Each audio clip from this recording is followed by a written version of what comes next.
വിദേശയാത്രയുമായി ബന്ധപ്പെട്ട വലിയ തരത്തിലുള്ള വിവാദങ്ങളായിരുന്നു കഴിഞ്ഞ 2 ദിവസവും നമ്മൾ ചർച്ച ചെയ്തുകൊണ്ടിരിക്കുന്നത്. നമ്മുടെ കൂടെയുള്ളത് ഇപ്പോൾ PV അൻവർ MLA ആണ്. MLA എന്താണ് ഇപ്പോൾ പാർട്ടിയും അറിഞ്ഞിട്ടില്ല എന്ന തരത്തിലുള്ള പ്രസ്താവനകളാണ് പ്രതിപക്ഷങ്ങൾ ആരോപിക്കുന്നത്. ഇതിലെന്താണ് വിശദീകരണം നൽകാനുള്ളത്? അല്ല, അതിൽ വിശദീകരണം വളരെ കൃത്യമാണ്. പ്രതിപക്ഷ നേതാക്കൾ, പ്രത്യേകിച്ച് കോൺഗ്രസ് നേതാക്കന്മാർ, സുധാകരനടക്കം പ്രതിപക്ഷ VD സതീശനടക്കം ഉന്നയിച്ചുകൊണ്ടിരിക്കുന്ന ചോദ്യം ആരാണ് സ്പോൺസർ എന്നാണ്. അപ്പോൾ സ്വാഭാവികമായിട്ടും ഇവരുടെയൊക്കെ ഒരു ധാരണ, കോൺഗ്രസ്സുകാർ എവിടെ പോവുകയാണെങ്കിൽ ഒരു ചായ കുടിക്കുകയാണെങ്കിൽ പോലും അത് ആരെങ്കിലും സ്പോൺസർ ചെയ്യുന്നതാണ്. അവരുടെ വീട്ടു ചെലവ് നടത്തുന്നത് ആരെങ്കിലും സ്പോൺസർ ചെയ്യുന്നതാണ്. അപ്പോൾ ഒരു മുഖ്യമന്ത്രിയും കുടുംബവും ഒരു യാത്ര നടത്തുമ്പോൾ അതിൻ്റെ സ്പോൺസർഷിപ്പാണ് അവർക്കറിയേണ്ടത്. ഈ ചോദ്യത്തിൽ നിന്ന് ഈ കാര്യം വളരെ വ്യക്തമാണ്. മുഖ്യമന്ത്രിയെ സംബന്ധിച്ച് അദ്ദേഹത്തിന് ശമ്പളമുണ്ട്, അദ്ദേഹത്തിൻ്റെ കുടുംബത്തിന് മകൾക്ക് ജോലിയും ബിസിനസ്സുണ്ട്.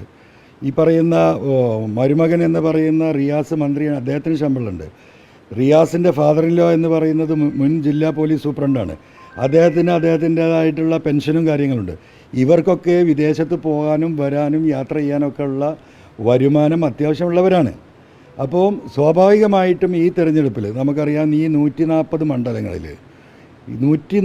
മണ്ഡലങ്ങളിലും നേരിട്ട് തിരഞ്ഞെടുപ്പ് പ്രചരണം നടത്തിയ ഒരു വ്യക്തിയാണ് മുഖ്യമന്ത്രി. 76 വയസ്സായി അദ്ദേഹത്തിന്. സ്വാഭാവികമായിട്ടും ഈ തെരഞ്ഞെടുപ്പിൻ്റെ വേനൽ ചൂട് നമ്മളെല്ലാവരും അനുഭവപ്പെട്ടതാണ്. KPCC ആഫീസിൻ്റെ ശീതീകരിച്ച റൂമിൽ നിന്ന് ഇവിടെ ഇടതുപക്ഷത്തെയും മുഖ്യമന്ത്രിയെയും തെറി വിളിച്ചതിനപ്പുറം വെയിലിൻ്റെ ഒരു അംശം തട്ടാത്ത KPCCയുടെ നേതാക്കന്മാർ കേരളത്തിലുണ്ടായിരിക്കുകയാണ്. ഈ പ്രായം, ഈ അസുഖങ്ങളൊക്കെ ഉണ്ടായിട്ടും കേരളത്തിൻ്റെ മുഖ്യമന്ത്രി 1 മണിക്കൂറാണ് ഓരോ പ്രചരണ യോഗങ്ങളിൽ അദ്ദേഹം ഒരു മണ്ഡലത്തിൽ പ്രസംഗിച്ചിട്ടുള്ളൂ. ഒരു ദിവസം 5, 6, 7 മണിക്കൂർ അദ്ദേഹം ഈ ആരോഗ്യാവസ്ഥയിൽ നിന്ന് പ്രസംഗിച്ചൊരു വ്യക്തിയാണ്. സ്വാഭാവികമായും ഒരു തെരഞ്ഞെടുപ്പ് കഴിഞ്ഞ് അതിൻ്റെ അലയൊലികൾ തീർന്നു, വോട്ടിംഗ് പൂർത്തിയായതിനു ശേഷം അദ്ദേഹത്തിനൊരു വിശ്രമത്തിന് പുറത്തു പോകാൻ പാടില്ല എന്ന് പറഞ്ഞാൽ എന്താണ് അതിൻ്റെ അർത്ഥം?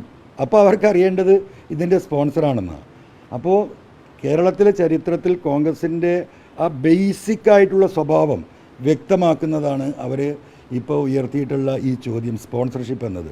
അത് കൃത്യമായും കേരളത്തിലെ ജനങ്ങൾക്ക് ഇവരുടെ ഈ രീതിയിലുള്ള തെരഞ്ഞെടുപ്പ് ഘട്ടത്തിലും അതിൻ്റെ മുമ്പും അതിനുശേഷവും വ്യക്തിഹത്യ നടത്തുക, ഒരു മുഖ്യമന്ത്രിയെയും ഒരു കുടുംബത്തെയും തിരിയാനും മറിയാനും സമ്മതിക്കാത്ത രീതിയിൽ വ്യക്തിഹത്യ നടത്തുന്ന ഒരു രാഷ്ട്രീയത്തിനപ്പുറം വേറെ ഒന്നും ഇവർക്ക് ചെയ്യാൻ കഴിയില്ല. അതിന് കൃത്യമായ ഉത്തരം ഈ കേരളത്തിലെ ജനങ്ങൾ ഈ വിഷയങ്ങൾ തിരിച്ചറിയുന്നുണ്ട് എന്ന് മാത്രമേ നമുക്ക് പറയാൻ സാധിക്കുള്ളൂ. അപ്പോഴും തെരഞ്ഞെടുപ്പാണ്, അപ്പോൾ ഔദ്യോഗിക യാത്രകൾക്ക് വിലക്കുണ്ട് എന്ന തരത്തിലുള്ളൊരു വാദവും കൂടെ നിരത്തേണ്ടതുണ്ട്. അല്ല, ഔദ്യോഗിക യാത്രയല്ലല്ലോ. ഔദ്യോഗിക യാത്രയാണെങ്കിൽ ഒരു മുഖ്യമന്ത്രിക്ക് രാജ്യം വിട്ടു പോകണമെങ്കിൽ കേന്ദ്രത്തിൽ നിന്ന് അനുമതി വേണം. ആ അനുമതി വാങ്ങിയിട്ട് തന്നെയാണല്ലോ പോകുന്നത്. മാത്രമല്ല, ഇപ്പോൾ ഈ ഒരു തെരഞ്ഞെടുപ്പ് റിസൾട്ട് വരുന്നത് വരെ തെരഞ്ഞെടുപ്പ് ചട്ടങ്ങൾ ഇവിടെ നിലനിൽക്കുന്നിടത്തോളം കാലം ഗവൺമെൻറ്റിനെ സംബന്ധിച്ചിട്ട് ഒരു പുതിയ നയ തീരുമാനങ്ങളും എടുക്കാനോ അത് പ്രഖ്യാപിക്കാനോ ഒന്നും സാധിക്കില്ല. ഇങ്ങനെ ഒരു ജോലിയുമില്ലാതെ മുഖ്യമന്ത്രി ഇവിടെ ഇരിക്കണം എന്നാണ് പ്രതിപക്ഷം പറയുന്നത് എന്നതാണ് നമുക്കറിയേണ്ടത്. രണ്ടാമത്തെ കാര്യം, പഴയ കാലമല്ല, ലോകത്ത് എവിടെ നിന്നുകൊണ്ടും എന്തു കാര്യങ്ങളും നേരിട്ട് ഇടപെടാൻ കഴിയുന്ന ആധുനിക വാർത്താ സംവിധാനങ്ങളുണ്ട്. മുഖ്യമന്ത്രിക്ക് ഒരു നിർദ്ദേശം കൊടുക്കണമെങ്കിൽ, ഒരു പത്രസമ്മേളനം നടത്തണമെങ്കിൽ, ഉദ്യോഗസ്ഥരുമായി സംവദിക്കണമെങ്കിൽ ലോകത്തിൻ്റെ ഏത് കോണിൽ നിന്നും അത് സംവദിക്കാനുള്ള സംവിധാനം കൂടി ഉള്ള ഒരു കാലഘട്ടത്തിലാണ് പശുവിനെ അഴിച്ചു വിട്ട പോലെ, തൊഴുത്തുനിന്ന് പശുക്കൾ ഇറങ്ങിപ്പോകുന്നത് പോലെ എന്നൊക്കെ പറയുന്നത്. അദ്ദേഹം ഇതിൻ്റെ മുൻപാലത്തിൽ ഒരുപാട് പ്രസ്താവനകൾ നടത്തിയിട്ടുള്ളതാണ്. അതെല്ലാം ഈ കേരളത്തിലെ ജനങ്ങൾ അവരുടെ സംസ്കാരവും അവരുടെ രീതിയും, ഇവരൊക്കെ തന്നെ ഇപ്പോൾ എത്ര കോൺഗ്രസിൻ്റെ നേതാക്കന്മാർ കേരളത്തിലുണ്ടെന്ന് അന്വേഷിച്ചാൽ അറിയാം. ഇതൊന്നും പത്രക്കാരായ നിങ്ങളും അന്വേഷിക്കാൻ പോകുന്നില്ല. ആരൊക്കെ വിദേശത്ത് പോയിട്ടുണ്ടെന്നും ആരൊക്കെ ഇപ്പോൾ റെസ്റ്റിലാണെന്നൊന്നും അറിയില്ല. മുഖ്യമന്ത്രി ഒന്ന് മുള്ളാൻ എണീറ്റാൽ അത് വിഷയമാണ്. അത് തന്നെയാണ് ഒരു തരത്തിലുള്ള എന്താ അസൂയ എന്ന് പറയാൻ പറ്റുമോ, ഒരു പ്രത്യേക തരം സൈക്കോളജിക്കൽ ഒരു സൈക്കിക്കായി മാറിയിരിക്കുകയാണ് കേരളത്തിലെ കോൺഗ്രസ് നേതൃത്വം. എന്താ കുഞ്ഞാലിക്കുട്ടി ഇതിനെക്കുറിച്ചൊന്നും പറഞ്ഞിട്ടില്ലല്ലോ. നിങ്ങളെന്താ കുഞ്ഞാലിക്കുട്ടി സാഹിബിനോട് ഈ കാര്യത്തെക്കുറിച്ചും ചോദിക്കൂ, അദ്ദേഹം കൃത്യമായ പ്രതികരണം പറയും. ഇത് കോൺഗ്രസ്സിലെ ചില നേതാക്കന്മാർക്ക് മാത്രമുള്ള അവരുടെ ഒരു അസുഖമാണ്. ആ അസുഖം മെല്ലെ മെല്ലെ മാറിക്കോളും.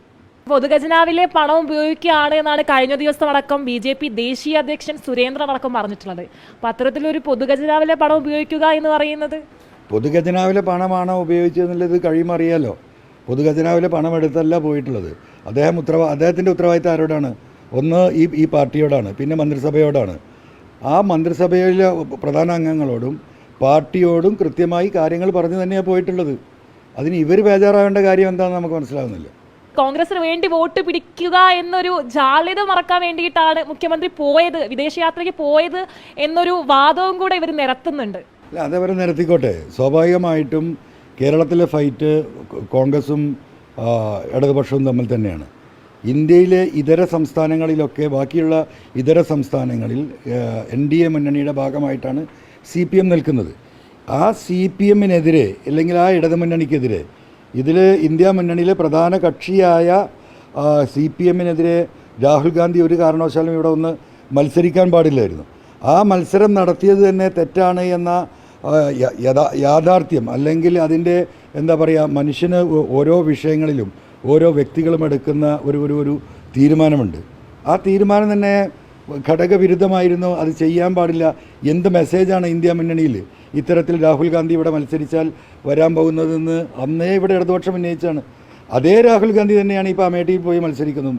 സ്വാഭാവികമായിട്ടും ഇതര സംസ്ഥാനങ്ങളിൽ കമ്മ്യൂണിസ്റ്റ് പാർട്ടിയും കോൺഗ്രസുമായി അലയൻസുള്ള സ്ഥലങ്ങളിൽ ഇന്നത്തെ രാഷ്ട്രീയ സാഹചര്യത്തിൽ കേരളത്തിലെ ഒരു രാഷ്ട്രീയ നേതാവിനെ സംബന്ധിച്ച് ഒരു പക്ഷേ അവിടെ പോയി പ്രചരണം നടത്താനുള്ള പ്രയാസങ്ങളുണ്ടാവും. അതില്ലാതൊന്നും നമ്മൾ പറയുന്നില്ല. അതുകൊണ്ട് അദ്ദേഹത്തിന് വിദേശത്ത് പോകാൻ പാടില്ല എന്ന് ഇവരെങ്ങനെ പറയാം?